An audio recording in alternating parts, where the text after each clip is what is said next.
Merci beaucoup merci d'être là aujourd'hui. Moi, je vous connais, je suis client chez vous, puis j'aime beaucoup ce que vous faites, la ferme à l'herbe, mais pour ceux qui vous connaissent pas, si vous pouviez faire un petit mise en bouche, là, mettre la table sur pourquoi qu'on se rencontre aujourd'hui. Qui on est, dans le fond, on est Frédéric Lebel et Dominique Dumas, fondateurs de la ferme à l'herbe. On s'est connus au début des années 2000, alors qu'on étudiait tous les deux au campus McDonald de McGill. Moi, j'ai fait un bac en agriculture et environnement. Frédéric, environnement avec un peu d'agriculture, donc c'était vraiment complémentaire.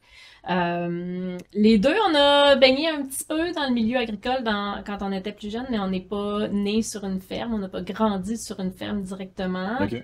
Moi, mes grands-parents avaient une ferme qui ont transmis à mes oncles et mes cousins maintenant. Donc, une ferme laitière où j'allais faire des séjours là, en étant jeune. Puis l'agriculture m'a toujours intéressée.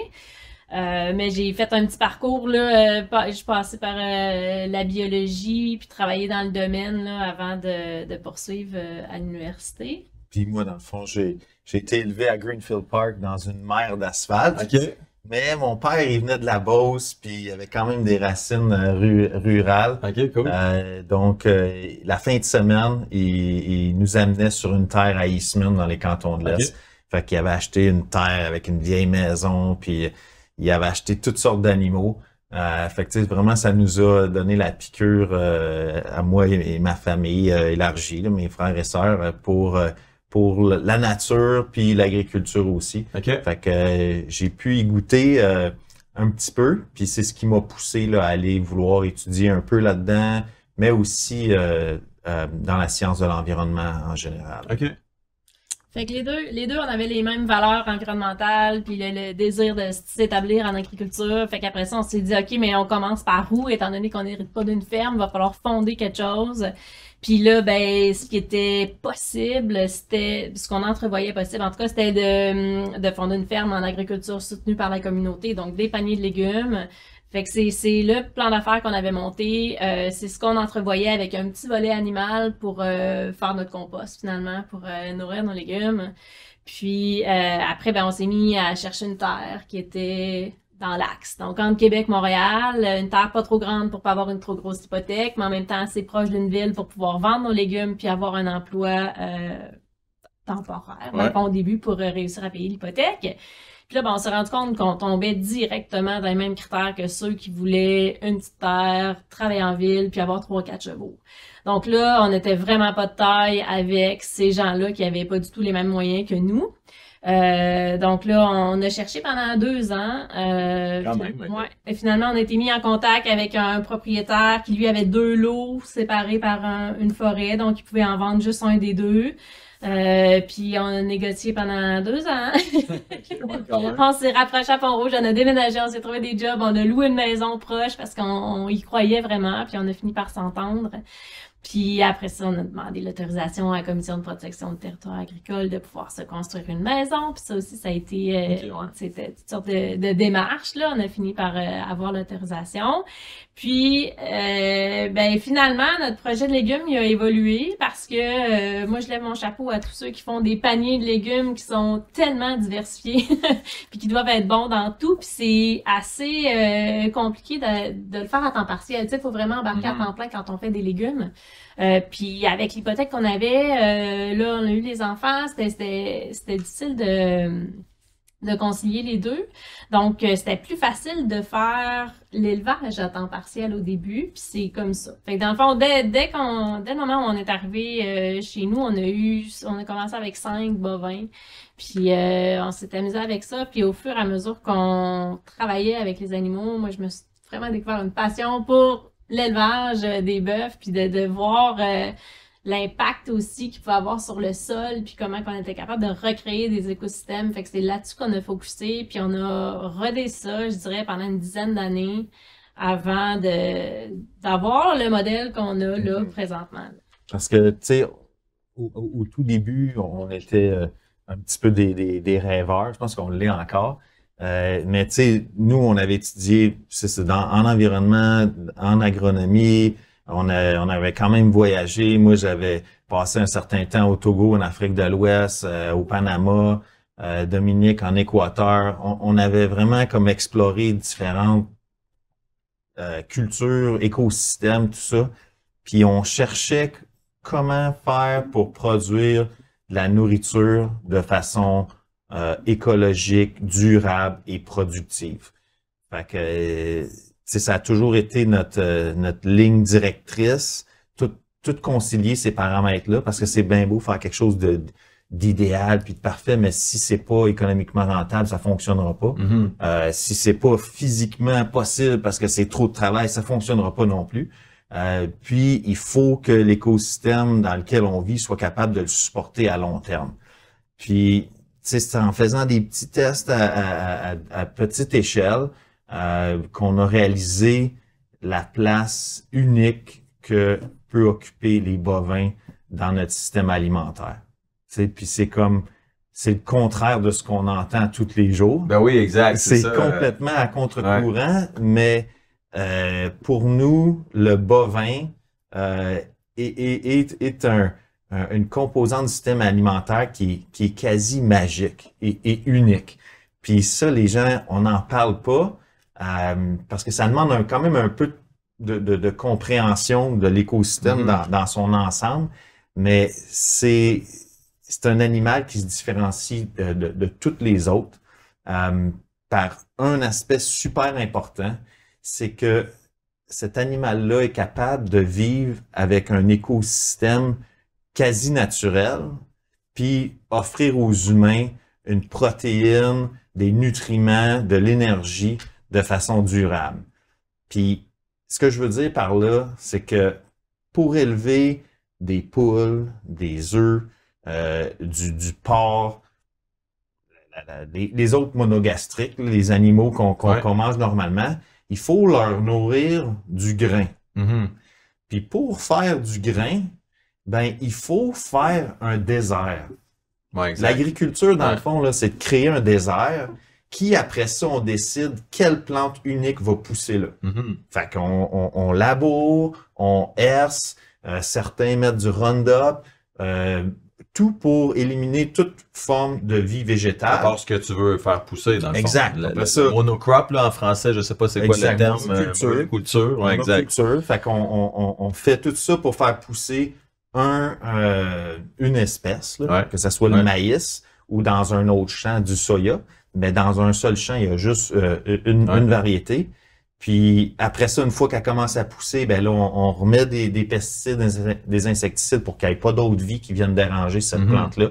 Fait qu'on crée des déserts écosystémiques pour faire un grain, pour après ça nourrir volailles, cochons, etc.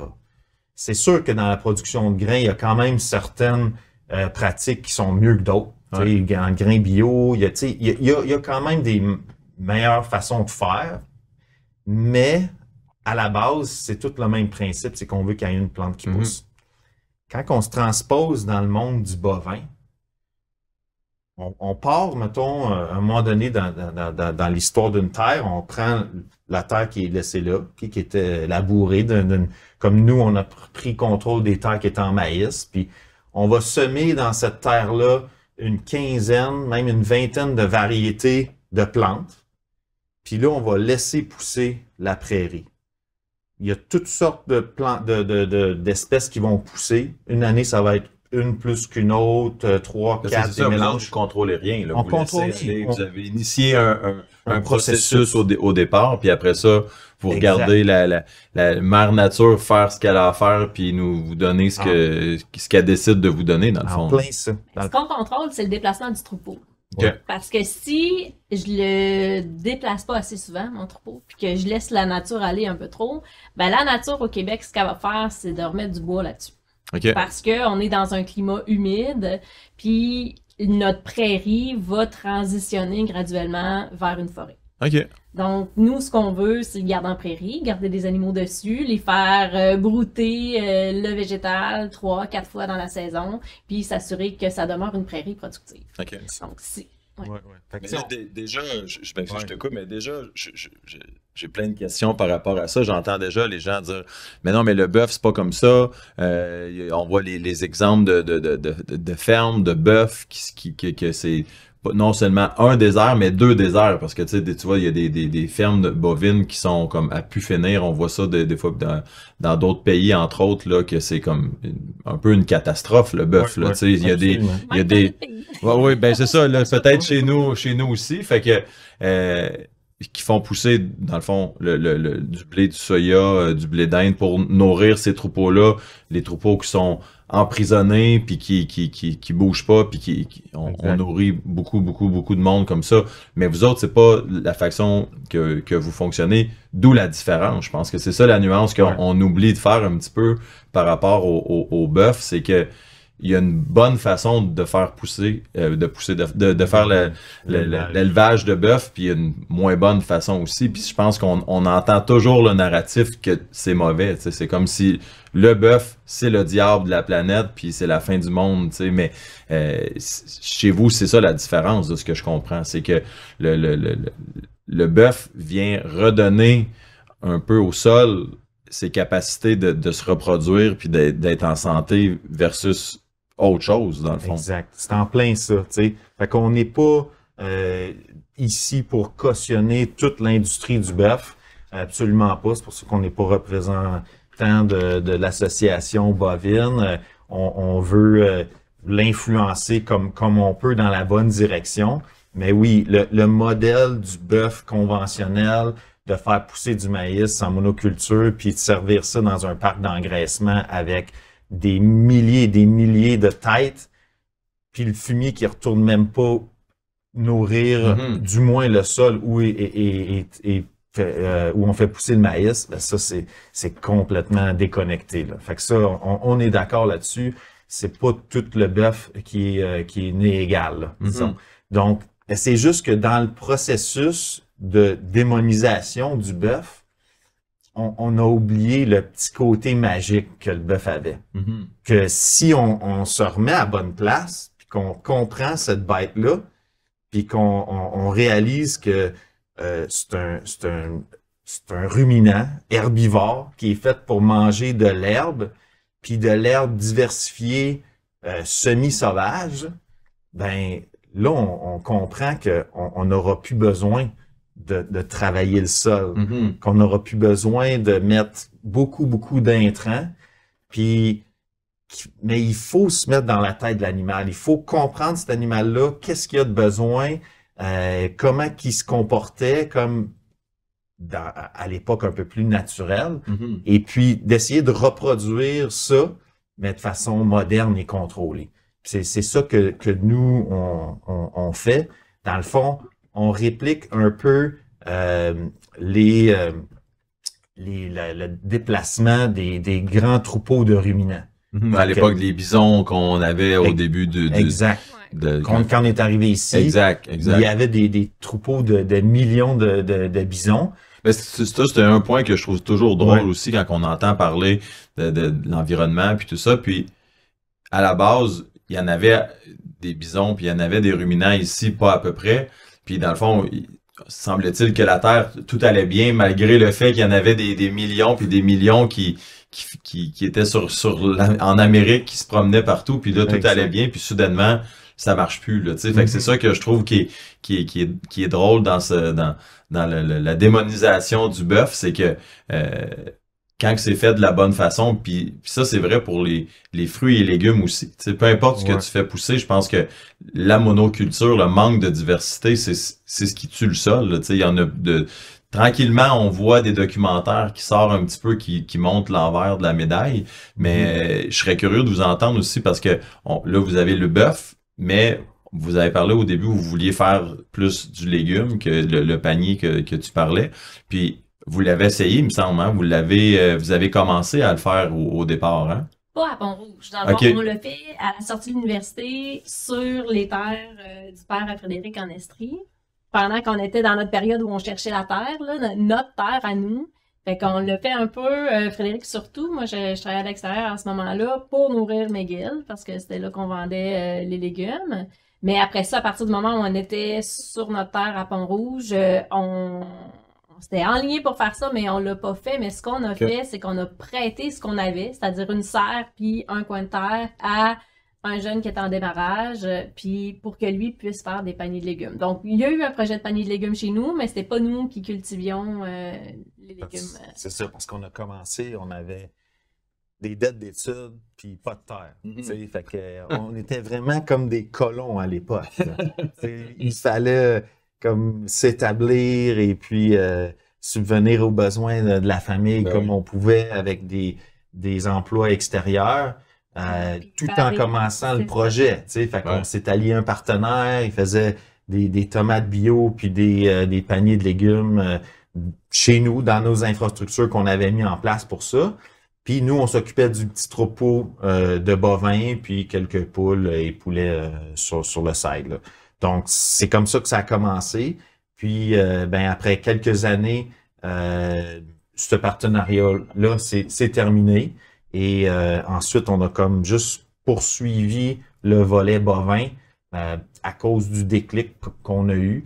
Puis aussi à cause de nos clients qui en redemandaient toujours plus. Puis tu peux-tu m'en faire un pour mon ami? Puis mon voisin. Fait que là, on n'a presque jamais fait de publicité. On a tout le temps grandi juste avec la demande de nos clients puis de leurs amis. Il y a une époque où quand on a sorti notre nouveau logo, que là, on avait fait quelques événements au Pentathlon des Neiges, juste pour se faire connaître. Mais on n'avait même rien à vendre. On avait un kiosque là, puis des petits pamphlets, des cartes d'affaires, puis on jasait au monde, on expliquait qui on était, puis c'était vraiment pour se faire connaître. Parce que là, dans le fond, en ce moment, au début, vous étiez 5-6 bovins que vous aviez commencé. Maintenant, votre élevage, ça ressemble à quoi sur une base? Parce que, aussi peut-être expliquer, là, moi je suis au courant de la façon que ça fonctionne, mais vous prenez les bêtes, normalement, le cycle que vous faites, vous ne les gardez pas à l'année, vous ne faites pas de l'élevage à l'année. Nous, on a analysé un peu le scénario du bœuf au Québec, là, puis la partie où il y avait le plus de gains à faire au niveau environnemental, c'était vraiment la croissance, la finition. Donc, au Québec, là, si on fait un petit topo rapide, là, l'élevage est divisé en deux. Il y a ceux qu'on appelle vaches-veaux. Donc, ça, c'est les fermes qui ont les mères, qui vont donner naissance aux veaux, très souvent au pâturage. Ils mangent beaucoup d'herbes, pas nécessairement que de l'herbe, mais beaucoup d'herbes. Puis après, lorsque les veaux sont sevrés, donc après l'âge de 6 mois, 6 à 8 mois, les veaux vont s'en aller dans un encan. Puis après ça, ça va prendre le chemin des parcs d'engraissement. Puis c'est là que le train déraille un peu. C'est là qu'on voit que les animaux sont confinés dans des enclos qui sont pas très grands à manger une ration qui est super riche, principalement composée de maïs, à peu près 75 à 80% de maïs dans l'alimentation. Nous, c'est cette partie-là qu'on voulait changer. C'est là qu'on voyait le plus grand potentiel de gain. Puis en même temps, avoir les mères, ce serait vraiment intéressant. Moi, j'adorerais pouvoir travailler ma génétique à l'herbe puis pouvoir vraiment mettre ça de l'avant, sauf que ça prendrait plus grande terre que ce qu'on a là. Puis, il faut faire un choix. Donc là, si je veux vraiment faire de la naissance à la finition, il faut que je coupe en 3 le nombre de bêtes que que je peux mettre en marché. Donc, nous, on a vraiment décidé d'établir des partenariats avec des fermes qui font l'élevage des veaux. Donc, on vise vraiment à être partenaire de façon durable, là, de trouver des ententes gagnant-gagnant. Puis nous, on se concentre sur la croissance, finition et la mise en marché. Puis on a à peu près, cette année, on avait 112 têtes. On commence avec, ça c'est notre élevage principal, 112 têtes. Il arrive au mois d'avril. On a un gros dôme hyper lumineux avec ventilation naturelle. Fait que les animaux qui sont sevrés de leur mère arrivent chez nous. Puis là, c'est l'école des clôtures. Fait que ils sont dans le dôme, sont nourris à l'herbe. Et là, on leur montre les clôtures, comment respecter les clôtures électriques pour que le jour où ils sortent dehors au pâturage, ben on n'aille pas des échappées, là, puis qu'on se ramasse pas, tout le monde en parle, à chercher des cowboys. Ouais, c'est ça. Fait que c'est ça. Fait que il reste dans le dôme jusqu'au mois de mai. Ok. Et puis après ça, quand les pâturages sont bien drainés, puis que l'herbe est bien implantée, ben là ils sortent, puis ils vont passer tout le printemps, été, automne au pâturage.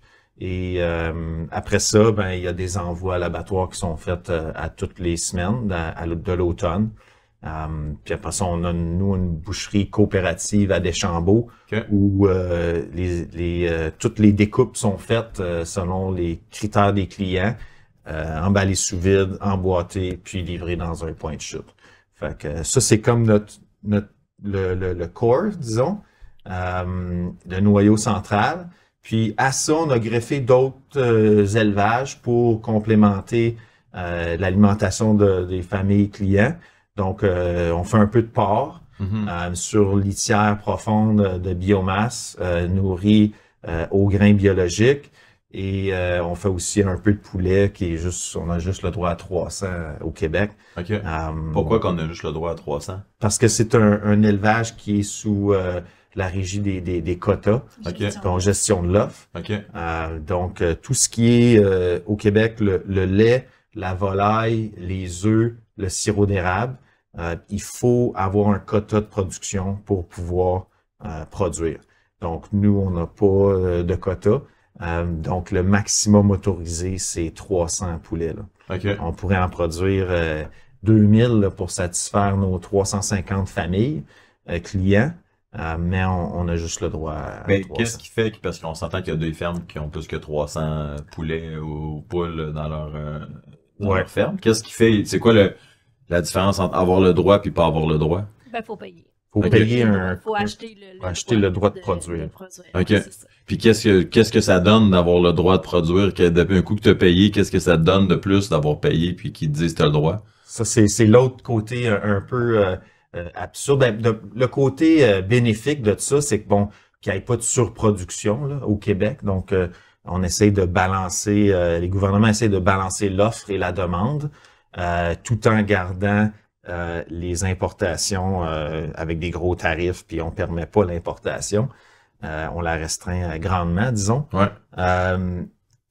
Mais la problématique de c'est que ces quotas-là de production sont pas disponibles. Tu sais, les gros producteurs, ils se les mangent un après l'autre. Dès qu'il y en a un qui lâche, les producteurs existants le rachètent. Puis maintenant, c'est même les meuneries qui rachètent les quotas pour être sûr de contrôler la vente du grain. Fait que les autres, ils rachètent les quotas. Puis là, ben, si tu veux produire, ils peuvent te le louer, mais il faut que tu achètes le grain de ma meunerie. Là. Ouais. Fait qu'il y a une grande concentration là, de la production Parce de que, poulet au tu sais, on Québec. voit souvent, parce que moi, tout de suite, qu'est-ce qui me vient en tête? Tu sais, on voit souvent les poules à l'air libre, là, les poules, mais comme, il me semble que si j'avais à choisir l'élevage de mon poulet, il me semble que ça serait dans une ferme comme chez vous, là, quand c'est les gros producteurs, c'est pas vrai que toutes les poules, ils mangent qu'est-ce qu'ils sont supposés de manger dans la nature, puis qu'ils se promènent, puis qui ont un élevage qui est plus organique ou plus biologiquement acceptable pour l'animal. Normalement, tu sais, on un peu comme le bœuf, manger du maïs, je pense pas que s'il était dans un champ, ça serait sa nourriture première qui irait choisir le maïs. D'après moi, je sais pas, je connais pas ça, mais d'après moi, ça serait pas son choix numéro 1. Fait que de donner juste du maïs, j'imagine pour son organisme, à lui, ça doit pas être la meilleure affaire pour lui. Non. Puis la même chose avec la poule. Tu sais, une poule, on a plein d'amis qui ont des poules, puis ils mangent tout, sauf probablement juste le grain que normalement sont obligés de manger. Fait que je trouve ça, on dirait que ça me rentre pas dans la tête, ce contrôle-là. Mais c'est pas la bonne façon de faire. Fait que tu sais, les gens, on a toujours la pensée magique. Ah non, ils s'occupent de ça, ils s'occupent de nous, mais on dirait que je sais pas si c'est la meilleure façon. Ben, l'avantage de l'offre et de la gestion de l'offre, si on essaie de trouver des points positifs à ça, c'est que ça stabilise les prix. Puis pour l'éleveur, ben lui, ça lui garantit un revenu finalement il est acceptable.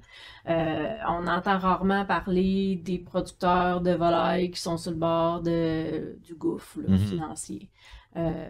On entend plus parler des producteurs de porc que ça va mal parce qu'il n'y a pas de gestion de l'offre. Puis pourquoi qu'il n'y a pas ça dans le port?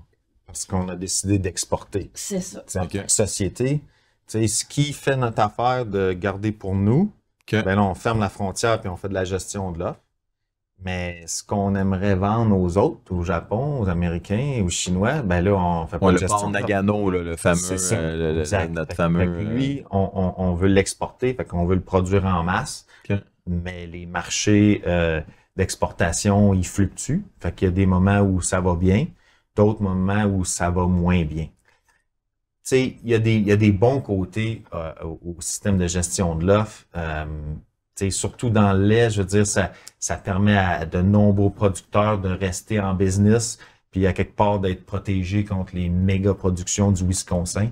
Fait que tu sais, il y a des bons côtés, mais il y a des côtés qui demandent révision. Puis tu sais, qu'il faut là, il faut percer là, le lobby puis la carapace là de l'establishment, puis il faut corriger ces choses-là. Tu sais, juste dans la volaille là, le quota est en fonction du pied carré. Pas le nombre de têtes.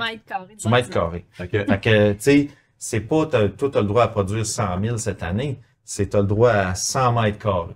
Fait que, tu penses-tu qu'ils ont le goût de donner beaucoup d'espace à la volaille? Non. Ben non.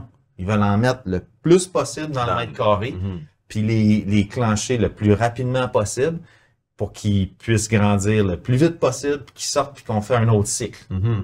Fait que pourquoi qu'on s'impose ça au Québec? Moi, je le comprends pas. T'sais, on pourrait contrôler la gestion de l'offre puis s'assurer que le poulet ne vienne pas du Brésil parce qu'il rentrerait à côté du Brésil. Les prix de production, coûts de production au Brésil sont imbattables. Fait qu'on, si on rouvre la frontière, on laisse tomber la gestion de l'offre, je suis bien conscient que ça va rentrer du Brésil. Mais pour le système qu'on a, on peut-tu l'arranger pour que ça soit un peu mieux. Puis aussi, le poulet de proximité. Là. Ce que tu es capable de produire sur ta ferme diversifiée, puis de le commercialiser directement aux consommateurs, on devrait le laisser faire. Ben pourquoi empêcher exact, ça? C'est pas ça qui va venir briser l'industrie du poulet. Là. On parle de passer mettons, de 300 à 2000. Moi, si j'en faisais 2000 sur ma ferme, là, les poulets auraient plein d'espace, full aéré, puis ça serait un poulet qui se différencierait. Je suis curieux, le poulet que vous autres vous faites, c'est quoi son... Tu sais, parce qu'on parlait tu parlais des fermes qui ont, mettons, 100 mètres carrés, il faut que ça rentre, il faut que ça sorte, il faut qu'il y ait un roulement. Mais ce même roulement-là, chez vous, une poule qui rentre, puis une poule au moment qui est abattue, combien de temps que toi tu la gardes, puis le poids qu'elle a versus quand c'est fait dans des grosses... Est-ce que ça se ressemble? Ou... Non, ça se ressemble pas du tout. Les poulets, dans le conventionnel, là, ils vont être abattus autour de 35-36 jours, puis ils vont avoir autour de 2 kilos. Nous, ils ont 8 semaines, à peu près 8 semaines, puis on a des poulets d'entre 3 et 4 kilos, 3,5 à 4 kilos. Fait qu'on est... au niveau du poids puis de la durée d'élevage, on est ailleurs. Au niveau de l'alimentation, ben, c'est sûr que nous, en nos sang de bio, on est ailleurs.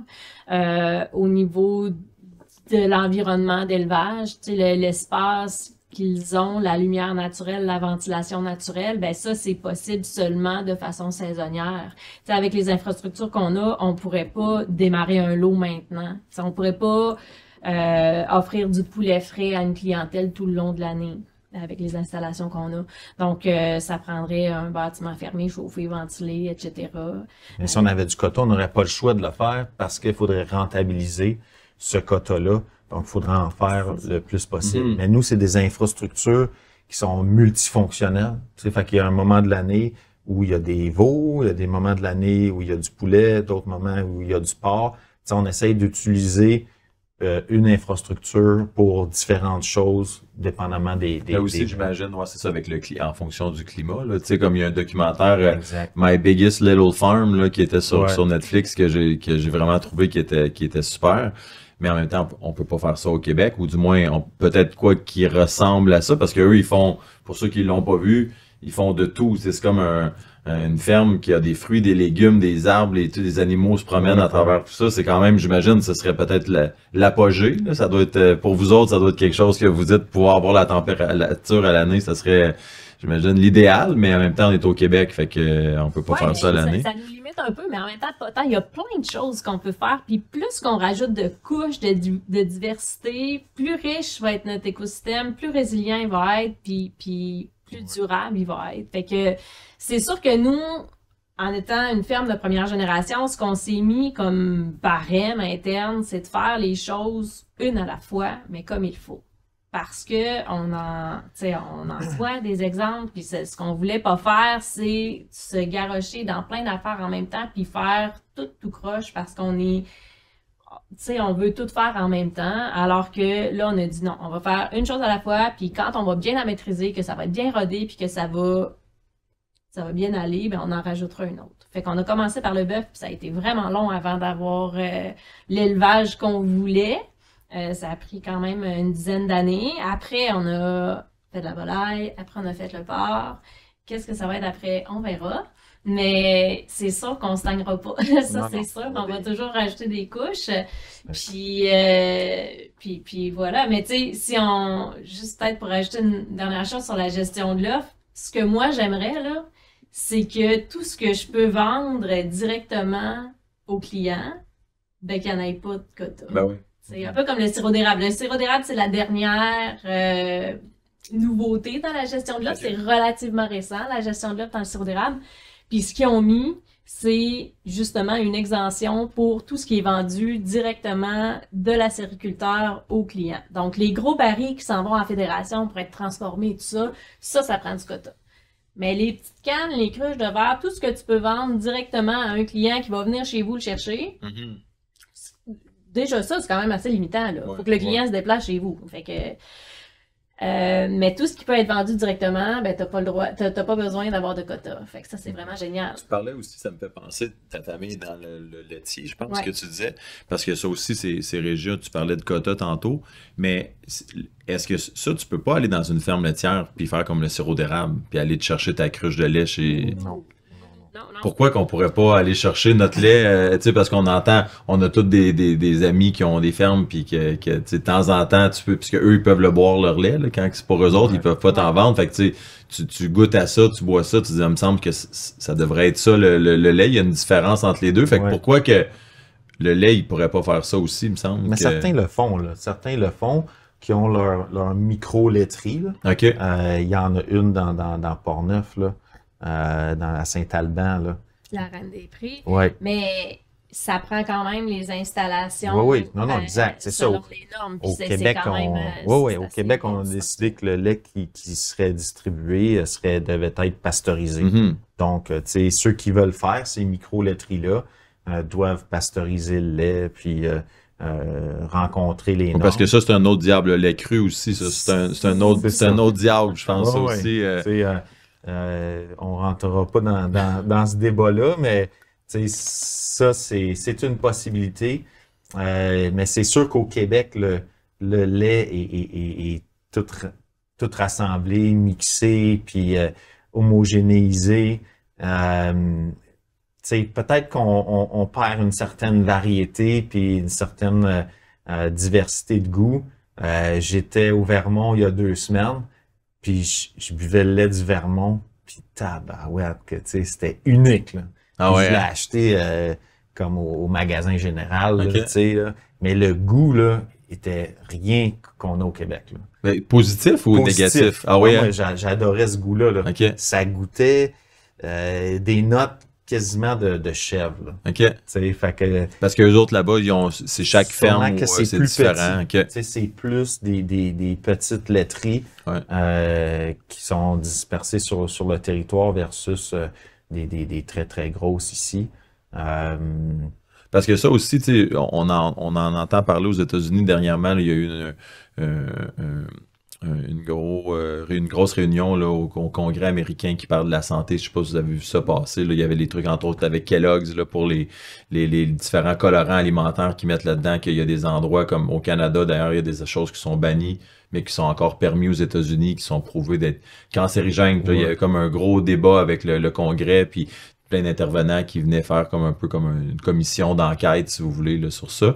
Puis ce qui ressort beaucoup de ça, c'est que chaque aliment n'est pas créé de la même façon, puis donne pas. On commence à avoir une conscience aussi de comment que c'est fait, ça a un impact sur nous. Tu sais. Puis je pense que on est rendu un peu là avec la façon que vous travaillez, que c'est peut-être difficilement quantifiable de dire quel bœuf ou quelle poule est mieux, mais il me semble, moi, si tu me donnes le choix entre les deux, on dirait que l'animal qui vit une vie comme exposé, pas pris dans un enclos avec des antibiotiques, il me semble que ça doit être mieux pour ma santé à moi de manger ça versus l'autre, tu sais. Fait que c'est là aussi que je trouve qu'on n'entend pas beaucoup parler de ça. On devrait en parler un petit peu plus parce que c'est sûr que ça a un impact sur la santé des gens. C'est sûr. On a réduit l'alimentation aux 3-4 éléments de la fiche nutritionnelle. Mm-hmm. Mais, tu sais, dans un aliment, il y a tellement plus que ça, là. Tu sais, il y a des centaines de composés chimiques complexes. Quand je dis chimiques, biologiquement fabriqués par la plante, mais ça reste des molécules chimiques complexes. Dans le fond, il faut penser, là, les plantes, à quelque part, là, dans la nature, eux, ils doivent se défendre contre plein d'envahisseurs. Fait qu'ils utilisent leur génétique pour développer ces composés chimiques complexes-là pour se défendre. Tu sais, des insectes, des champignons, puis même aussi des herbivores. Les plantes, ils goûtent un peu moins bonnes, tu sais, parce qu'ils ont des goûts forts, mais ça, c'est des molécules chimiques complexes. Mais si ton animal, il mange ça à tous les jours, plein de différents éléments complexes, ben nécessairement, la viande, l'animal en tant que tel en a plus dans son sang, dans sa chair. Puis quand tu manges ça, ben tu as plus aussi, toi, d'éléments complexes dans ton corps que juste des éléments très, très simples d'amidon de maïs. Un peu comme nous, je veux dire, si on faisait juste manger juste du blé à tous les jours, comme assurément on serait pas en santé. C'est un peu le même principe que même s'ils mangent du gaz, des sortes de gazon, ça reste qu'il y a plein de sortes de gazon puis qui ont chacun leurs critères. Fait que c'est un peu le même principe, j'imagine. Puis tu sais, au fil des dernières décennies, il y a eu beaucoup de sélections qui ont été faites, sélection génétique, puis même chose pour les végétaux, c'est tout le temps pour grossir plus vite, être plus productif. Mais ça a été prouvé que c'est au détriment des qualités nutritives. La carotte qu'on retrouve aujourd'hui en supermarché, quand on l'analyse, on se rend compte qu'elle est beaucoup moins nutritive que la même carotte qui a été produite il y a 40, 50 ans. Même affaire avec les piments qui sont produits en serre, en hydroponie, sans sol. C'est des aliments qui sont nutritivement moins denses, moins riches. Donc, quand on élève nos animaux, nous, on essaye de mettre sur la table des aliments qui sont riches, qui sont denses en nutriments. Puis ça, ben... Et avec la méthode que vous utilisez, est-ce que il y aurait une façon de faire ça sustainable, tu sais, que ça soit soutenable pour comme à grande échelle? Parce que ça, c'est l'autre problème aussi, c'est que tu sais, on est 8-9 milliards sur la Terre. Si on mange tout du bœuf, j'imagine qu'il y a une limite de production. C'est quoi l'envers, tu sais, comme là, vous avez une limite, mais mettons qu'il n'y avait pas de limite, que vous auriez toutes les terres possibles. Est-ce qu'il y a-tu une limite à ça ou? Non. Moi, je dis qu'il n'y a pas de limite à ça. Tu sais, il peut avoir, mettons, il y a une limite pratique à avoir, mettons, la grosseur d'un troupeau, là. Mais tu sais, on regarde les troupeaux de bisons à l'époque, c'était des millions, là. Tu sais, c'était peut-être pas par unité, là, mais c'était plusieurs milliers par troupeau. Puis il y a même des récits des premiers colons qui disaient qu'ils regardaient d'un bord, regardaient de l'autre, des quatre côtés, puis ils voyaient pas la fin du troupeau. Tu sais, mais d'un côté pratique, dans une ferme d'élevage comme la nôtre, On peut penser avoir des troupeaux de 300 unités, puis bouger ce troupeau de 300-là aux 4 heures comme on fait. Puis après ça, de coloniser d'autres terres qui sont aujourd'hui en maïs. Parce qu'il y a le bœuf, mais je veux dire, c'est la même chose à la base. On pourrait faire ça avec le bison, on pourrait faire ça avec n'importe quel autre ruminant. Tu sais, je veux dire, souvent les gens qui sont fanatiques de la chasse, ils vont dire hey, la viande de bois. Mais tu sais, je pense que pourquoi ils aiment autant ce goût-là, c'est que ça se rapproche probablement. Tu sais, oui, l'animal est différent, là, mais pourquoi ça goûte ce que ça goûte, c'est parce que c'est qu'est-ce qu'ils mangent aussi. Fait que j'imagine que les gens qui consomment votre produit ça doit être aussi des gens qui aiment la chasse, qui aiment ce goût-là, parce que c'est vrai que ça goûte pas la même chose. Tu sais, je trouve c'est excellent, moi j'adore ça, mais ça goûte pas tout à fait pareil. Tu sais, surtout le steak. Tu sais, je pense que le steak haché, il est excellent. En passant, le steak haché, je l'aime vraiment beaucoup. Mais le steak, tu sais, il est moins persillé un petit peu parce que l'animal, il bouge plus aussi, j'imagine. Il est moins gras. Fait que c'est des choses qui jouent. Mais j'avais déjà entendu quelqu'un qui disait comme le beau steak un peu wagyu, tu sais, très gras qu'on aime. C'est un peu manger comme une vache complètement diabétique, malade, dans le fond. Puis on dirait obèse que, tu sais, si tu flippes ça, puis tu dis, est-ce que je mangerais comme tel humain? Tu sais, comme je voudrais avoir l'humain en santé, tu sais, d'avoir la bête, tu dis, comme un peu comme sur le bord de la mort, tellement qu'elle est grosse, pas en forme. Ouais, j'avoue que le goût est peut-être bon, mais c'est vraiment ce qui est le mieux pour moi. Là, exact. C'est toujours ça, tu sais, on pousse des élevages ou même des cultures, que ce soit légumes, tout, vers des extrêmes juste pour des questions purement gustatives, tu sais, d'un buzz dans la bouche. Tu sais, mais tout le monde aime ça, tu sais, le buzz extrême, là, tu sais, des papilles de l'être humain. Mais tu sais, à quelque part, c'est-tu vraiment comme durable? Tu sais, l'industrie joue sur les capteurs qu'on a dans la bouche pour venir nous accrocher. Que ça soit avec le wagyu qui est comme tellement gras que tu sais, ça fond, puis c'est un délice, là, mais tu manges ça tous les jours, puis tu vas mourir. Là. Ben, tu sais, ça existe dans tout, là, tu sais, que ça soit le piment qui est tellement beau, rouge, croquant, là, tu sais, c'est tellement bon, mais il est vide, tu sais, de nutriments parce qu'il est élevé dans un environnement complètement aseptisé. Tu sais, à quelque part, il va avoir certains compromis à faire sur ces goûts extrêmes-là pour se ramener sur quelque chose de plus santé puis durable, que tu peux manger à tous les jours. Fait que nous autres, c'est ça qu'on voulait. On voulait nourrir les familles à tous les jours. Fait qu'on n'est pas allé dans le wagyu, mais on n'est pas allé non plus dans, mettons, le Buff Island. Que là, ça, c'est comme vraiment l'extrême de la viande maigre, qui est bon pour certains. Mais on s'est comme situé dans Parce que c'est quoi le type, la race? Comment ça fonctionne? C'est un choix que vous faites en fonction de basé sur quoi? Ben, c'est principalement il y a plusieurs races de boucherie qui sont mêlées dans notre troupeau. On n'est pas dans le race pur. C'est des croisements Angus cimental pour la plupart, mais il y a d'autres races de boucherie un peu mélangées au travers.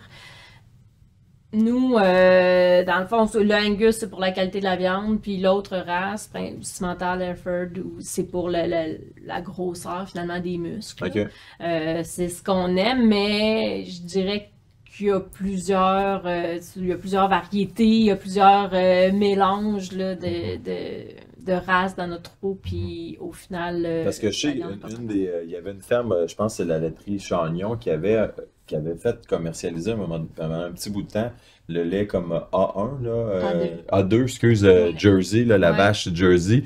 Puis il y avait un yogourt, là, c'est des petits pots, il était tellement bon. Moi, je trouve que ce lait-là, de ce type de vache-là, puis je pense aussi que ça a été comme prouvé que c'est un des laits qui s'assimile le mieux, je pense, pour l'humain, mais que je pense que sa capacité de production est moindre que d'autres, fait que c'est pour ça qu'on n'a pas choisi de faire de production massive avec ce type de vache-là, mais le goût, tu parlais du goût tantôt, puis c'est tellement différent, c'est tellement bon, là, je trouve que ça se goûte, la différence avec un lait comme ça, puis si j'étais curieux dans la viande, j'imagine que les goûts doivent varier ou pas tant? Ben, les goûts vont varier surtout sur la méthode d'élevage. Donc, la race va jouer un peu, mais la méthode d'élevage va jouer beaucoup. Donc, le même, tu sais, si on prenait des jumeaux, des veaux jumeaux à la naissance, là, un qui va être élevé en parc d'engraissement puis un qui va être élevé chez nous, au final, la viande ne pas la même chose. Donc, ça, c'est vraiment par rapport au type d'élevage. Tu sais, si on regarde le lait, là, dans ce que moi, je peux observer du lait, parce que j'en côtoie quelques fermes laitières, tu sais, on s'en va pas dans la bonne direction. Là. En ce moment, le monde laitier tranquillement délaisse les fourrages, là, donc l'herbe, le foin, ensilage de foin. Puis là, la mode, là, c'est vraiment comme l'ensilage de maïs. Fait que là, on s'en va pour nourrir nos vaches Holstein québécoises avec de plus en plus de maïs. Tellement que là, bon, qu'est-ce qu'il faut leur donner un petit peu de carbone parce que leur estomac, il capote à juste manger du maïs. Fait que là, ils leur donnent de la paille, là, mélangée avec le maïs.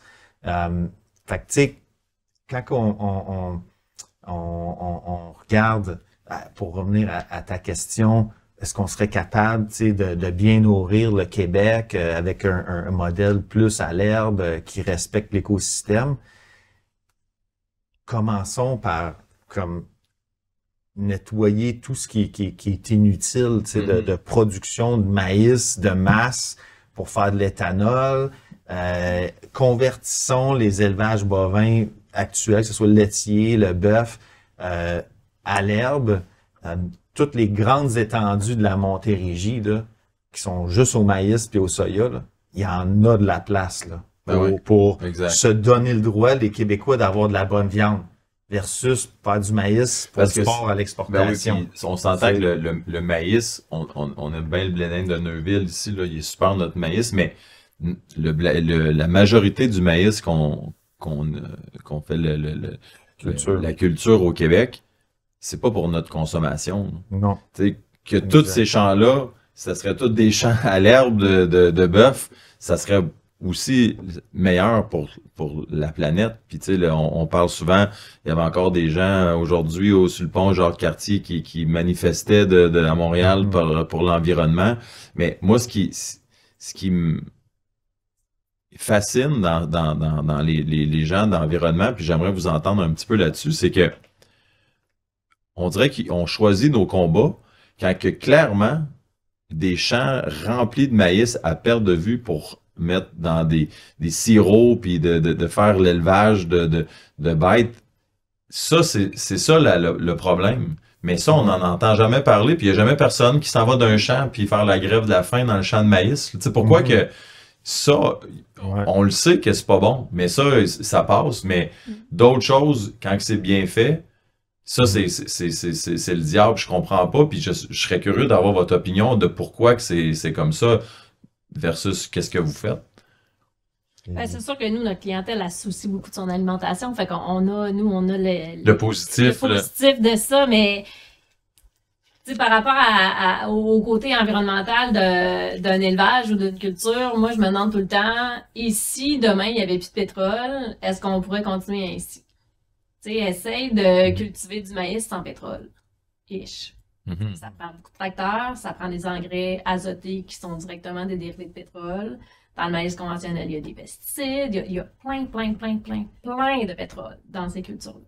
Quand on regarde un bœuf qui est à l'herbe, comme chez nous, ben, il n'y a pas beaucoup de pétrole. Fait que les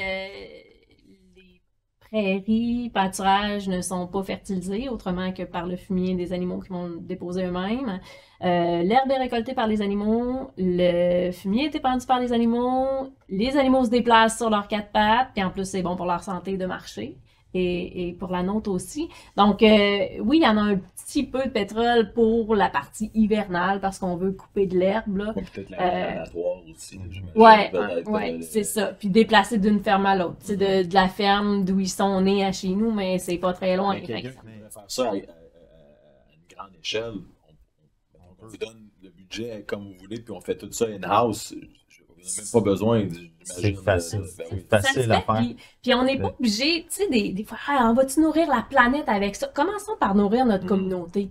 Puis la communauté qui est sur le bord de la mer, là, ben j'y ferai pas manger du bœuf à l'herbe nécessairement, là. Elle peut se nourrir de poissons, puis ça va être très approprié pour son environnement, tu sais, son contexte à elle. Tu sais, l'argument de nourrir la planète. Ouais, mais ton système, il est bien cool, là, il est bien beau, mais là, il faut nourrir la planète, tu sais. Fait que faut continuer nos cultures de maïs. C'est comme un peu regarder à l'époque, tu sais, du baseball, de la Ligue nationale, que les stéroïdes, c'était comme vraiment courant. Ah, ben là, tu sais, il y a des circuits à 3 ou 4 fois par match, là. On peut pas arrêter les stéroïdes, là, parce que là, le show, on s'est habitué à ça, là. Ben non. Quand ça fumait dans les bars, tu regardes... fermés, ils sont leur interdit de fumer dans les bars, dans les restaurants. C'est ça. Tu regardes la ligue, tu dis non, on est tanné, là. On veut du vrai jeu avec des vrais gens, pas ces stéroïdes, là. Ben, OK, il va y avoir une petite période où les games vont peut-être être un peu moins spectaculaires, là, mais dans 3 ans, on va se réhabituer à ça, puis ça va être ça la réalité. Ben, l'agriculture, c'est ça, là. En ce moment, l'agriculture est sur les stéroïdes. Puis de façon littérale, donc les bœufs, ils ont des stéroïdes, des implants, mais aussi, tu sais, point de vue imagé, plus côté du pétrole. Donc, le pétrole vient comme booster toute l'affaire. Fait que quand on mange un maïs, comme Dominique l'a expliqué, là, il y a tellement de pétrole dedans, là, qui a été utilisé pour en arriver là. Même chose avec les légumes de serre. Littéralement, le carbone qui est dans le piment, là, il vient du gaz naturel qui a été brûlé pour faire du CO2 dans la serre pour rentrer dans le piment. Tout est comme gonflé par le pétrole. Fait que si on est sérieux dans notre décarbonation de notre société, ben là, il faut repenser tout ça. Il faut dire, OK, quel outil qu'on a là pour se nourrir sans le pétrole? C'est tout qu'un défi, là. Puis ma recommandation, c'est d'essayer de revenir à l'essentiel de chacune des bêtes. Comment est la vie? Qu'est-ce qu'elle a vraiment besoin? Puis après ça, essayer de tout simplifier, là. C'est une grosse, un gros chantier, mais on n'a pas le choix là, de s'y attaquer. Puis quand tu posais la question, ouais, mais les gens, ça les choque pas là de voir ces champs de maïs là, l'éducation. Je pense que les gens, ils s'en rendent pas compte. Ils s'en rendent pas compte de l'impact de ça. Combien de gaz à effet de serre sont émis pour la production de ça? Comment la qualité de nos belles rivières au Québec sont affectées par ces millions d'hectares-là de sol à nu. Les gens, ils font pas nécessairement le lien. Visuel, c'est dur à voir. On voit un beau champ de vert, hein, c'est donc bien fantastique. Exact. Mais... Des beaux rangs droits, des belles lignes droites, ça donne bien l'air propre. C'est propre. Il n'y a rien d'autre entre c'est les propre. rangs. Mais en même temps, il faut pas, dans cette chantier-là de société, il faut pas attaquer directement les producteurs. Non, c'est d'un certain. coup. Parce que eux, ils ont évolué avec le marché, avec un paquet de forces là, qui sont venus. Ils ont leur part de responsabilité. À quelque part, là, tu es propriétaire de ta terre, là, tu dois en prendre soin. Mais ils ont eu tellement d'influence de gauche à droite, des gens qui voulaient cette viande-là, toujours moins cher, puis si je te l'achète pas de toi, je vais l'acheter de l'autre, puis des différentes industries autour, des vendeurs d'intrants. Aujourd'hui, un peu comme dans l'industrie pharmaceutique. T'sais, on le voit, souvent les médecins, on voit avec la crise des opioïdes, il y a eu plein de documentaires là-dessus, puis tout ça, qu'on voit que il y a une influence de l'industrie vers mettons, les médecins ou les fermiers dans ce cas-là. Oui, non, c'est sécuritaire, on a fait tous les tests, puis oui, mais que dans le fond, ça n'a pas tant été testé ou tu parles pas de l'alternative. Exact. Ou tu parles juste d'un volet. Les hormones dans le bœuf, là. Ah, regarde, si tu t'implantes tes animaux, tu vas avoir tant de pourcents de plus de rendement, puis c'est sûr, ça va te coûter ça, mais au final, tu vas avoir un peu plus. Tu vas rentabiliser, ouais. OK, mais ça, c'est juste le côté économique, là. On parle pas du côté environnemental, puis encore moins socio-environnemental de ces gens qui mangent ça. Des gens qui mangent ça, puis de l'urine qui s'en va dans l'environnement, puis dans les rivières, puis dans les nappes phréatiques, puis qui devient omniprésent finalement. Là. Parce que ça, j'avais vu, il y a une ferme aux États-Unis, White Oak Pasture, je sais pas si vous connaissez ça, ils ont fait une vidéo, puis ils montrent comme son voisin. Eux, ils font une ferme comme vous, là, l'élevage à l'herbe, puis à côté, c'est comme monocrop, puis l'eau qui sort des deux terrains, comme il y a une ligne dans la rivière au bout, comme l'eau est pure, tu pourrais quasiment la boire, puis le downstream de l'autre côté, comme il y a la ligne qui est tracée, puis c'est comme dégueulasse, là, tu sais, puis c'est juste complètement de vider le sol à chaque fois de tous ses nutriments, puis garder les cultures de couverture, puis la semaine passée, pas plus tard que la semaine passée, il y avait une caravane santé des sols organisée par le MAPAC qui était de passage chez nous, donc il faisait des démonstrations de plein de choses, puis il y avait un simulateur de pluie. OK.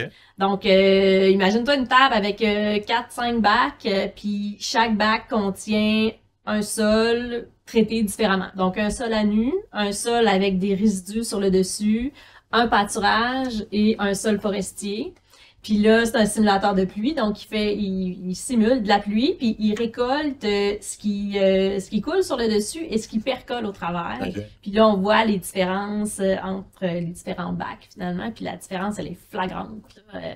Entre le sol à nu, puis à l'autre extrême, le sol forestier ou le pâturage qui est composé d'un paquet de racines vivantes qui vont aller filtrer tout ça. Là. Fait que là, eux, dans cette position-là, maintenant, là, de haute complexité de leur ferme, il faut leur permettre de découdre un peu là, ce qu'ils ont monté, puis de retourner à des pratiques un peu plus durables, un peu plus inspirées de la nature.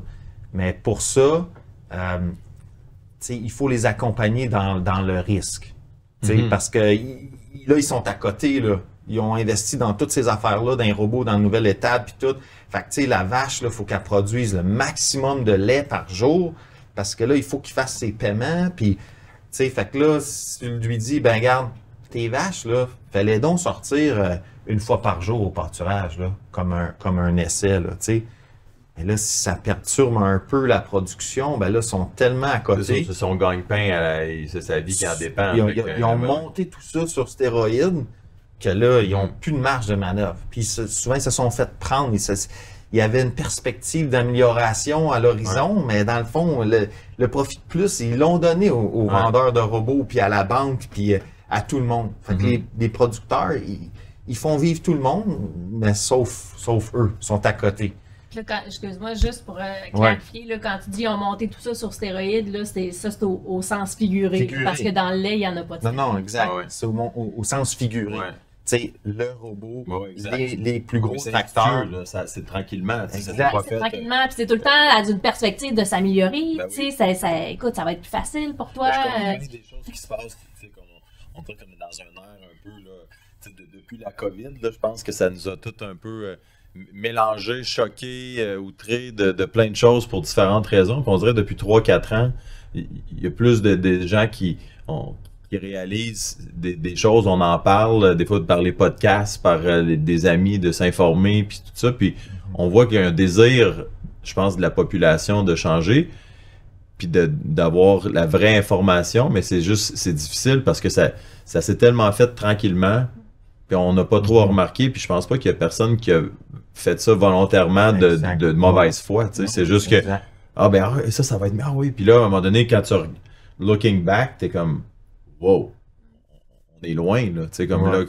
c'est là que c'est difficile de reconstruire, mais tu sais, ça se fait, tu sais, comme j'ai habité en Suisse, puis je connais pas tout le fonctionnement en Suisse de toute l'agriculture, puis tout ça, mais une chose qui m'avait fasciné quand j'habitais dans le Tessin, dans le coin de Bellizona, il y a un matin, on dormait, puis là, on entendait toute ligne, on habitait dans un parc, là, tu sais, c'était pas une ferme, là.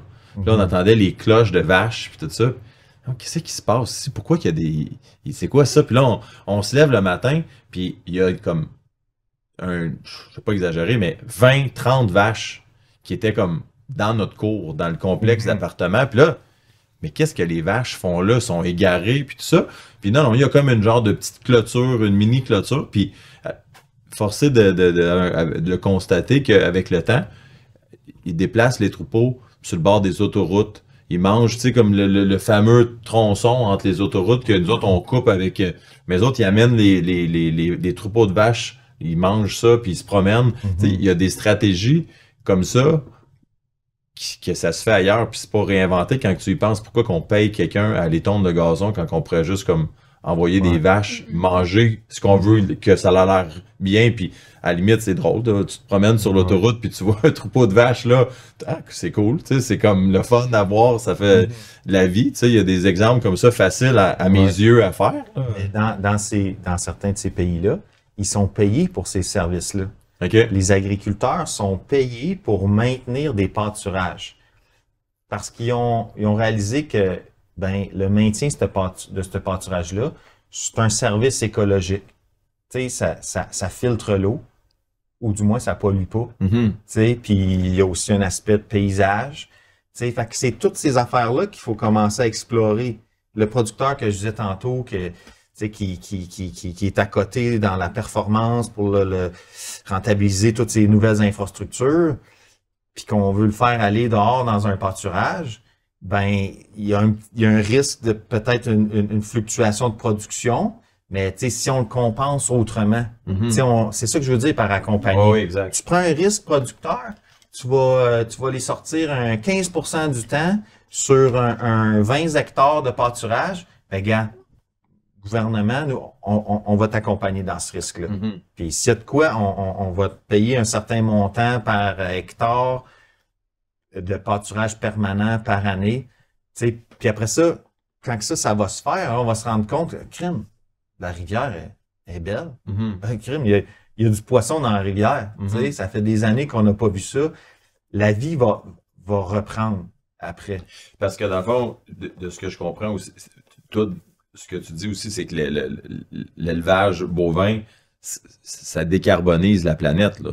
C'est un peu, on a touché un petit peu tantôt, mais c'est vraiment positif de cet élevage-là. C'est ça qui, je veux le répéter parce que je pense que c'est ça qui est un peu ce qu'on entend. C'est pas ça qu'on entend du tout, là. Toi, t'encourages ça parce qu'au contraire, ça serait une bonne chose.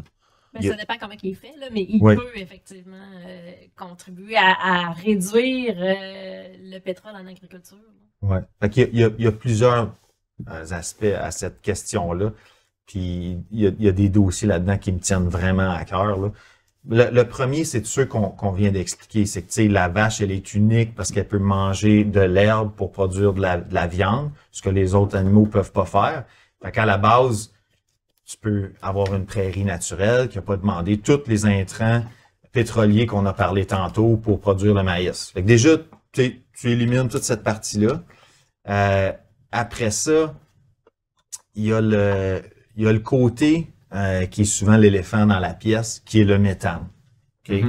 Le méthane est pointé du doigt dans le dossier des bovins. Okay? C'est ce qu'on entend partout. C'est ce qu'on entend, là, les pets puis les rottes de vache, là, ça pollue puis ça contribue au gaz à effet de serre. Tu prends n'importe quel rapport là, d'émissions d'un pays ou d'une province, puis là, tu vas voir les transports, tu vas voir l'industrie, puis là, tu vas voir l'agriculture, puis là, il y a à peu près 3/4 de ça qui vient des élevages, puis il y a 80% de ça qui vient du méthane entérique qu'on appelle. Ce dossier-là, là, il est très délicat. Puis nous, on travaille beaucoup sur ce dossier-là parce que on conteste cette affirmation-là. Mais il faut le faire de façon étape par étape, parce que les deux, on est des scientifiques. Là. On a des bacs de McGill, on est des gens de science, donc on connaît les étapes qu'il faut faire pour contester une position. Puis la position que le méthane entérique contribue au gaz à effet de serre, c'est le consensus actuel là, du GIEC, là, qui est l'organisme des Nations Unies pour les changements climatiques. Mais dans ce point-là, nous, on a la position qu'il y a une erreur de calcul. OK? Ça peut sembler là, un peu farfelu, comme ça, dit sur le coin d'une table, mais on va le prouver. On va le prouver. Puis c'est assez simple, puis il n'y a personne qui a de mauvaise foi là-dedans. C'est pas les scientifiques là, il n'y a pas de conspiration là, en arrière de ça. C'est aussi bête qu'une mauvaise communication, je pense, entre les différents départements scientifiques. Il y a le monde plus de l'agronomie puis des élevages là, qui ont focusé sur la vache. Puis on dit, oh, regarde, on rentre de l'herbe, on rentre du carbone qui a capté le CO2 de l'air, puis il ressort de la vache du CO2 puis du méthane. OK, ben c'est une machine à faire du méthane. Après ça, les gens de l'atmosphère, des sciences de l'atmosphère, sont dans un autre building. Puis là, eux autres, ils regardent l'ensemble des émissions. OK, une voiture, tu rentres de l'essence, il ressort du CO2. OK, toi, tu émets ça. La vache, toi, elle émet combien? OK, moi, la vache, elle émet tant de kilos de méthane. OK, je comptabilise ça. Il n'y a personne qui a mis comme tous ces morceaux-là ensemble dans l'espace-temps. OK? Puis quand tu fais ça, là, tu te rends compte, le premier paramètre du méthane, c'est qu'il y a une durée de vie de 12 ans dans l'atmosphère. Okay? Moi, ma carrière en parallèle, c'est le méthane. J'ai passé ma vie dans le méthane, transformation en électricité. Ma vie tourne autour du méthane depuis toujours. OK. Le méthane dans l'atmosphère, il y a une durée de vie de 12 ans. Okay? Donc, il est temporaire. C'est juste une forme, disons, gonflée du CO2, mais qu'après 12 ans, redevient CO2. Là. Fait que quand tu mets ça en perspective dans le temps, tu te rends compte qu'un cheptel fixe d'1 million de têtes de bovins, si tu regardes la contribution au gaz à effet de serre de ce méthane-là, il est neutre. Parce que le méthane qui a été émis il y a 12 ans redevient du CO2. Puis cette année-là, ben, ce million-là devient du méthane. Fait qu'il y a tout le temps comme un balancement. Ce qui n'est pas le cas des émissions de combustibles fossiles. Les combustibles fossiles, on va les chercher dans le sous-sol d'il y a 100 millions d'années, puis on les ajoute à l'atmosphère. La vache, OK? Si on regarde juste le côté méthane entérique, elle ajoute 0 méthane et CO2 pour un cheptel constant, mettons, d'1 million. OK? Parce que le méthane qu'elle émet aujourd'hui, en fait, son ancêtre il y a 12 ans, ça peut être sa mère, elle l'avait émis, puis là, il s'est retiré. Tu comprends? C'est aussi simple que ça. Fait que ça semble être gros, mais on y va étape par étape, puis on va le démontrer. On a fait des modèles. Mais aussi, il doit y avoir une différence, parce que je pense que j'ai clairement pas le même background que vous, mais de ce que moi je comprends aussi, c'est que chaque, je sais pas si on dit gramme ou chaque quantité de méthane qui est émis, d'une façon à votre façon versus ce que McDonald's, pour dire comme la viande qu'il y a dans leur boulette de viande, la façon que ça c'est élevé, ça doit être, il doit avoir une contribution que, oui, peut-être la façon que tu le dis, mais ça doit être quand même moins bon overall pour la planète d'élever le bœuf de cette façon-là que... Absolument. Absolument. Puis là, quand moi je fais ce discours, cette position-là, je parle vraiment juste du méthane entérique dans la vache. OK? Je parle pas des combustibles fossiles qui ont été utilisés pour produire sa nourriture. Je parle pas de la gestion des fumiers après, qui retournent pas aux terres. Mais juste l'animal en soi. L'animal, ça. Puis c'est pour rétablir les faits sur cette question-là du méthane entérique, il faut fermer la fenêtre, puis regarder juste ça. Puis après, une fois qu'on a rétabli les faits que le méthane entérique, il est biogénique, donc il vient du cycle court du carbone, et puis que le cheptel de bovins planétaires, il occupe un espace dans l'atmosphère, mais il n'est pas en train d'augmenter. Il rajoute pas de méthane, puis il n'en enlève pas. Même chose du CO2. Une fois qu'on a établi ça, on l'enlève du bilan des émissions qui sont additionnelles puis qui nous causent les changements climatiques. Parce que c'est ça qu'il faut pas oublier. Dans les changements climatiques, il faut regarder les émissions qui sont additionnelles. Ce qu'on est en train d'ajouter de façon permanente et irréversible, ça, c'est les combustibles fossiles. Personne d'autre. Les combustibles fossiles puis le ciment. Parce que c'est une autre forme de fossile, le ciment. Puis là, fait que, tu sais, mais une fois qu'on a rétabli ça, là, ce que ça donne, là, c'est que là, quand tu as le bilan en tant que fermier de mes émissions, là, actuellement, quand je regarde mon bulletin de fermier, selon les normes du GIEC actuel, le méthane entérique, là, il occupe 80% de mon bulletin. Ben, sur quoi je vais focuser, là, pour m'améliorer? Je vais focuser sur le méthane entérique. Puis là, qu'est-ce que je vais faire? Ben, je vais chercher des solutions.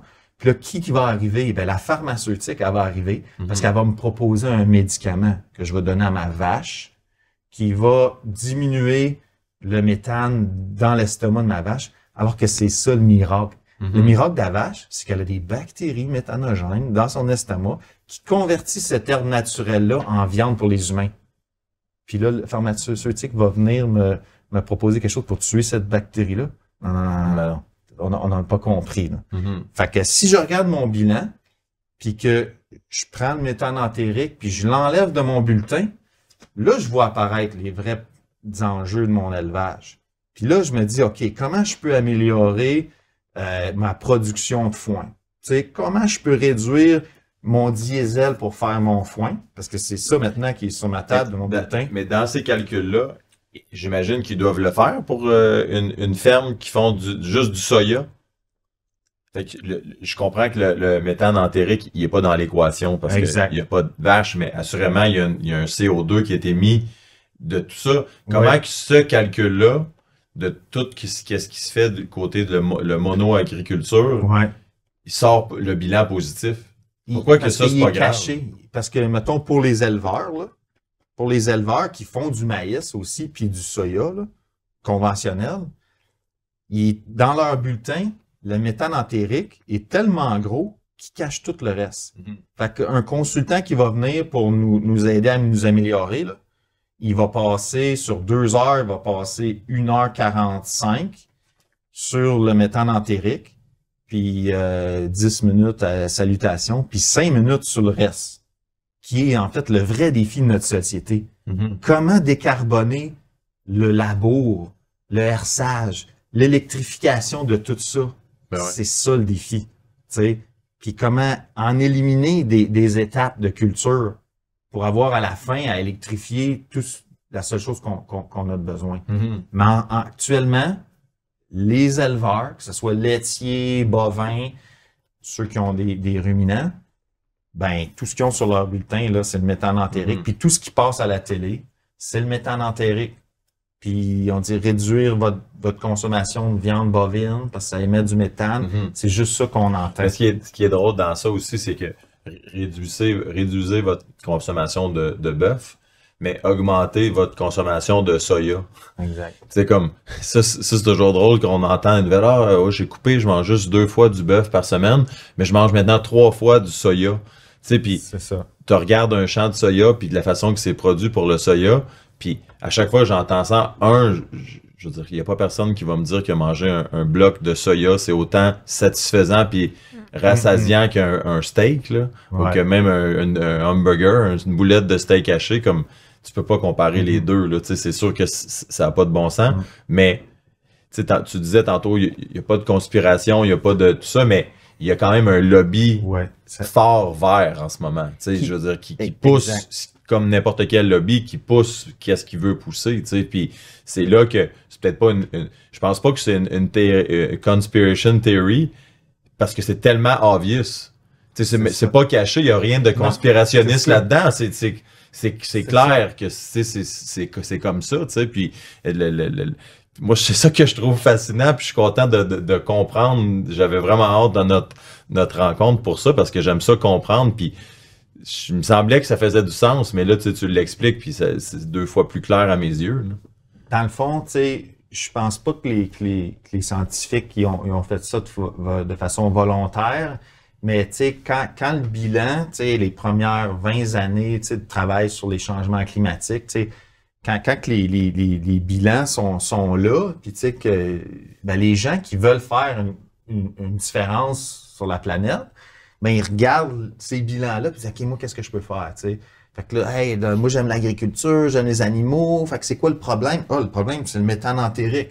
Ah, qu'est-ce que je peux faire pour... Fait que là, ils se lancent dans toutes sortes, avec les algues là, de l'Australie ou des composés chimiques là, pour les biochimistes se mettre là. Tout le monde essaie de faire quelque chose de bien.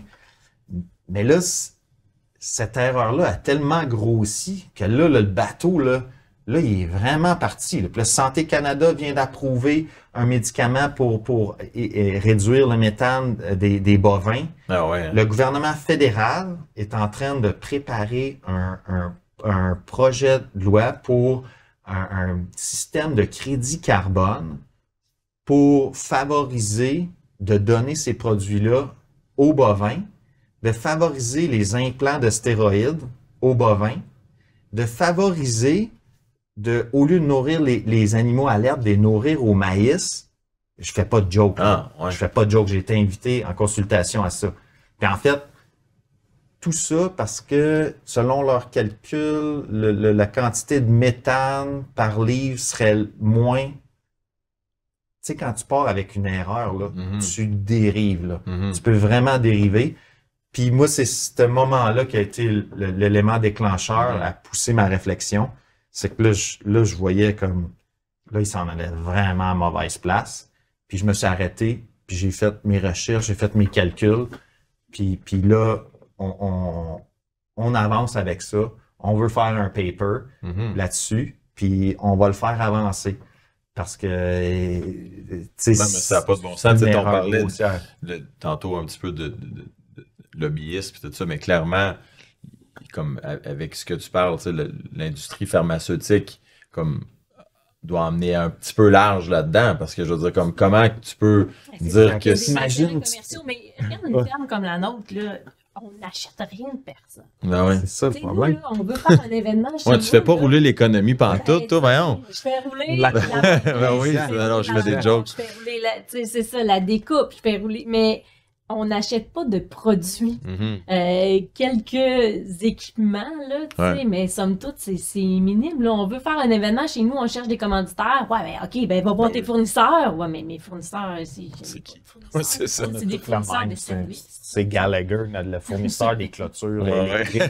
Tout le monde court après Gallagher, pauvre eux, là, tu sais, là. C'est... Mais dans votre un peu comme tu dis, on n'achète rien, mais dans votre style de ferme, il y en a d'autres, j'imagine, au Québec. Je ne dois pas être les seuls à vous fâcher puis un peu vouloir aller à la guerre, entre guillemets, de dire non, ça n'a pas de bon sens ce qui est en train de se passer. Mais est-ce que c'est juste l'industrie du bœuf qui est comme ça, ou vous envoyez, exemple, des producteurs de soya qui sont là, hey, je peux plus continuer de faire ça. Je le constate que ce que je fais, c'est pas bon. Ou tous les gens qui sont un petit peu dans les gros joueurs un peu de la monoculture, ils se ferment un petit peu les yeux parce que c'est ce qui les font vivre, puis ils sont fiers aussi de ce qu'ils ont créé avec les années, puis tout ça. Fait que je peux comprendre ce sentiment-là. Mais est-ce que vous envoyez des gens qui changent un petit peu leur fusil d'épaule ou pas encore? Parce que clairement, ceux qui se lancent comme vous, d'un produit, mais tu sais, quelqu'un vraiment qui dit, OK, là, ça marche pas, là, je vire le bateau de bord. Est-ce qu'il y en a des exemples comme ça ou pas vraiment? Bien, souvent, on le voit dans la transition des générations. C'est ceux qui passent la ferme à leurs enfants, puis là, les enfants décident ou pas de continuer dans la même façon, tu sais. Fait que des fois, quand la ferme transitionne, puis là, la relève dit, écoute, moi, je vais reprendre la ferme, mais je vais faire les choses différemment. C'est sûr que ça prend de l'ouverture de la part des cédants. Ça prend de l'ouverture de la part de la génération précédente, puis ça prend beaucoup, beaucoup de motivation de la part de la relève aussi. Mais tu sais, ce qu'il faut savoir, c'est qu'il y a quelque chose de rassurant de faire la même chose d'une année à l'autre. En agriculture, le cycle, c'est 1 an. Fait que, tu sais, une carrière, c'est combien d'années? C'est très peu de cycles. C'est pas comme si on produisait des biscuits puis on faisait 100 batchs de biscuits par jour, puis si on essaye quelque chose puis on la manque, ben on se reprend demain puis c'est pas plus grave que ça. Non, en agriculture, là, si tu manques, là, c'est l'année prochaine que tu vas pouvoir te reprendre. Là. Fait que la notion de risque est vraiment là. Fait que quand on veut changer les choses, il faut être prêt à prendre les risques et à le faire, mais il y a de plus en plus de gens qui ont des convictions environnementales puis qui sont prêts à le faire. Ouais. Puis Dominique mène un groupe de pâturage régénératif sur Québec, je pense que ça s'appelle. Fait que tu sais, ils essaient de partager leurs trucs. Tu sais, il y en a quelques-uns des producteurs qui font du pâturage permanent rotatif comme nous. Ils se mettent ensemble, puis ils invitent d'autres qui sont plus dans le conventionnel à se joindre, puis on partage nos trucs. On est vraiment là la communauté de pâturage régénératif dans une approche de partage, là, puis de collaboration. Puis des événements sur les fermes. Il y a plusieurs événements sur les fermes qui participent à ça pour échanger. Est-ce qu'il y en a des fermes laitières qui font qu'est-ce que vous faites? Ouais. Ouais. Comme 100% grass-fed? 100%. Là, Il y en a pas beaucoup, mais il y en a. Ah ouais? Y en a-tu dans le coin? Oui? Ah ouais? C'est quoi que je puisse moi-même aller encourager ça, puis aller... Savoir la fromagerie des Grondines. Ouais, ok. Ouais. Ben, eux, c'est uniquement à l'herbe, puis ils ont un système de séchage en grange là, pour récolter le foin. Tu sais, quand on parle de décarboner l'agriculture, quand on dit mais il y a un hiver au Québec, on n'a pas le choix de récolter du foin. Tu sais, oui, mais il y a façon de faire autrement, puis eux, ils font autrement, puis on est allé visiter ça il y a quelques semaines, puis c'est incroyable ce qu'ils font, c'est tellement beau à voir. Tu sais, au lieu de vouloir tout prendre les opérations qu'on fait, puis convertir ça à l'électrique, puis se mettre des panneaux solaires, des batteries, puis là, transporter des gros tracteurs, ben eux autres, ils ont juste éliminé un paquet d'étapes, dans le fond, dans la récolte, puis l'entreposage, puis le séchage du foin. Fait qu'ils font pas de balles. Ils fauchent, ils raclent les récoltes, ils mettent ça dans des grosses cellules, puis dans le double toit, dans le fond, le toit a comme une double cavité dans laquelle circule l'air juste par convection naturelle, parce que le toit il est noir, puis c'est cet air-là qui est chauffé par le soleil qui va aller sécher le foin dans leurs cellules. Donc oui, il y a un fan en dessous, mais je veux dire, ça reste somme toute minime là, comme énergie quand on compare au total. Là. Puis après ça, il y a un grappin qui prend le foin puis qui va le porter en avant des vaches. Donc, c'est tout un système qui est vraiment différent de ce qu'on voit traditionnellement, mais qui est super intelligent, qui est super bien conçu. Puis au final, ben ça donne des vaches qui sont nourries uniquement à l'herbe, qui donnent un fromage qui est de top qualité, puis tout ça se fait localement, puis contribue à nourrir la communauté. Puis tout l'aspect pâturage, ben ils le font comme nous. Pâturage haute fréquence, puis pour moi, cette ferme-là, Fromagerie des Grondines, c'est un modèle. Vraiment, là, ça montre que c'est pas juste comme à l'échelle du bœuf, de la viande qu'on peut le faire. On peut le faire aussi dans le lait, puis bien en vivre. Puis c'est ça que eux, c'est la troisième génération là, qui va prendre la relève. Mais c'est un producteur là. Tellement ouvert d'esprit, critique et analyse, tu sais, puis regarde le big picture avant de prendre une décision. Puis c'est une grande inspiration. Puis lui, c'en était un, quand lui-même a pris la relève de ses parents, il a dit ben, OK, je vais prendre la relève, mais moi, ça va être bio. Fait qu'il a fait le virage vers le bio, puis après ça est arrivé la fromagerie. Puis là, apparemment, pour l'autre génération, il y a encore des aussi gros projets qui s'en viennent, mais on verra ça. Mais ça, c'est l'autre chose aussi quand tu dis le bio.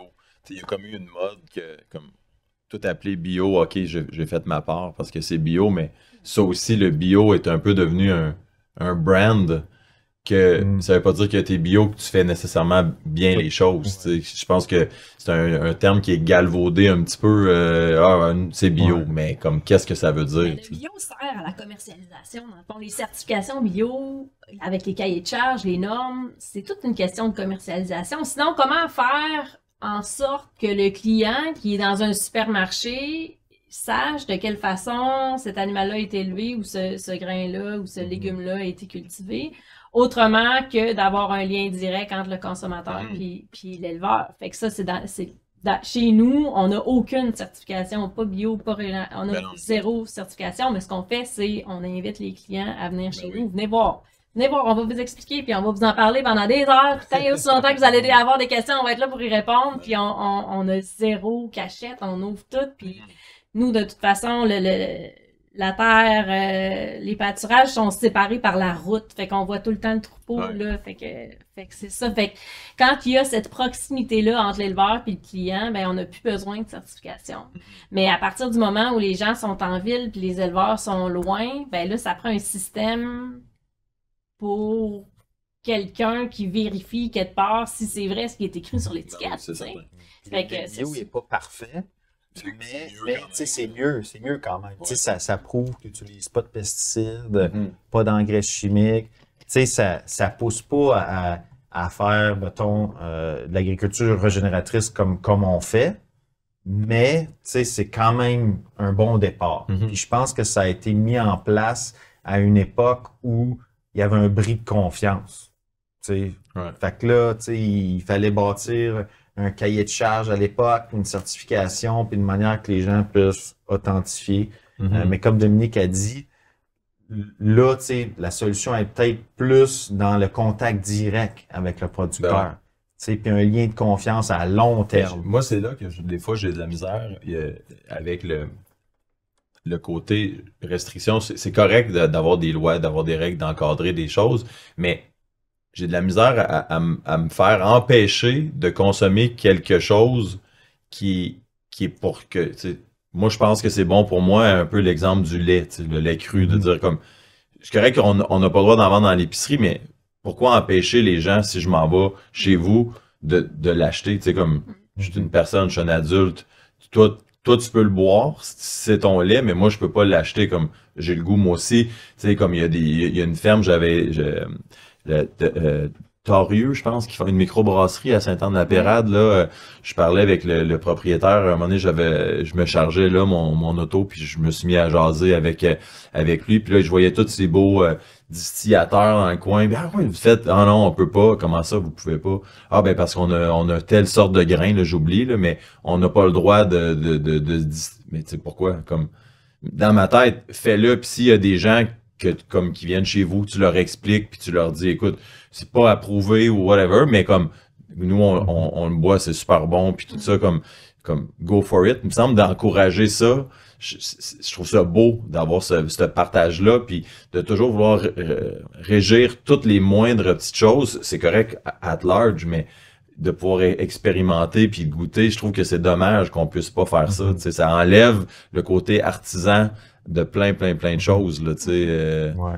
Puis je pense qu'il va y avoir deux côtés à ça, tu sais. Parce que, tu sais, c'est sûr que, en tant que le gouvernement, il s'est équipé de normes, tu sais, pour assurer la santé générale comme de la population. Tu sais, fair enough. Puis en plus, c'est lui qui paye la facture de la santé. Fait que, tu sais, il faut qu'il y ait des normes, tu sais, quand même bien en place. Est-ce qu'on est allé comme trop loin?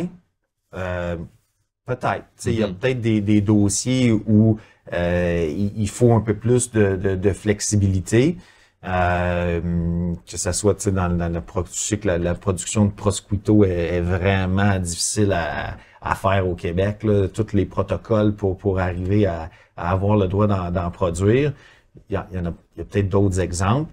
Mais bon, il va falloir qu'il y en ait quelques-uns de courageux qui vont comme fighter ça, tu sais, puis faire assouplir les règles de certaines de ces paramètres-là. En tout cas, moi je trouve ça fascinant ce que vous faites. Merci de le faire. J'espère que on va pouvoir manger encore plus de bœuf à l'herbe. Moi, j'ai pris un quart de bœuf là cette année, puis je pense que je vais en manquer là. Ouais, je vais en manquer. Fait que l'année prochaine, on va acheter un autre congélateur, puis on va encore en acheter. Mais là, je pense que j'ai un porc qui s'en vient. Il me semble les porcs c'est bientôt là. Le porc, il va arriver février-mars. Okay. Donc, on a désaisonnalisé le porc pour que les gens puissent mieux gérer leur congélateur. Ouais, c'est ça, OK. Puis le porc arrive de façon... Fait que c'est gentil, tu fais ça pour nous autres, dans le fond, On fait pour ça voir. pour nous OK. autres, mais on fait ça aussi parce que on respecte la physiologie de l'animal. Fait que le porc, lui, il a besoin de chaleur dans sa première période de vie. Donc, les porcelets, là, ça a besoin d'être à 27 degrés Celsius.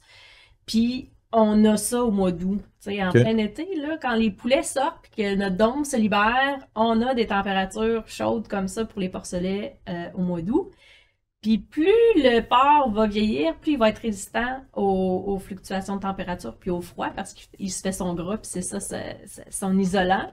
Fait qu'un porc en plein hiver, lui, il a pas froid, tu sais, parce que il est résistant à ça. Fait qu'on peut l'amener, là, l'élever jusqu'en janvier, février, là, puis il y a vraiment pas de problème. Puis les poules, eux autres, c'est quand est-ce que la fin du cycle se fait? Les poules pondeuses ou les poulets? Les poulets, tu parles? excuse-moi. Les poulets, ça se fait l'été. De toute façon, c'est pas long. Puis eux autres aussi ont besoin énormément de chaleur. Fait que nous, les poussins arrivent au mois de juin, fin juin.